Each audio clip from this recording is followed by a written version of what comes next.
శనగలతో దోసలు ఎప్పుడైనా ట్రై చేశారా? ట్రై చేయకపోతే ట్రై చేసి చూడండి. చాలా బాగుంటాయి. ఇది హెల్తీ కూడా. ఎలా చేసుకోవాలో చూసేద్దామా? ఇక్కడ నేను చిన్న గ్లాస్తో అయితే 2 గ్లాసులు శనగలు అయితే తీసుకున్నాను. వీటికి 1 గ్లాస్ అయితే రైస్ అయితే తీసుకున్నాను. గ్లాస్ కన్నా కూడా కొంచెం తక్కువ ఉన్నాయి.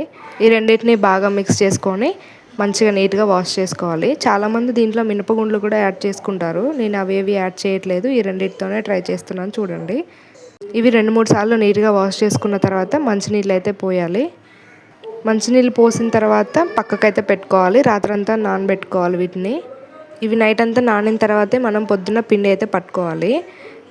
సో ఇది నెక్స్ట్ డే మార్నింగ్ అనమాట. ఇలా మంచిగా నానిపోతాయి ఇవి. వీటిని డైరెక్ట్గా మిక్సీ జార్లోకి తీసుకొని అయితే మనం పిండి పట్టుకోవాలి. ఇందులో మనం పచ్చిమిర్చి, అల్లం, జీలకర్ర, సాల్ట్ అయితే వేసుకోవాలి. కొంచెం వాటర్ వేసుకొని అయితే మనం దోశ బ్యాటర్ లాగా అయితే రెడీ చేసుకోవాలి.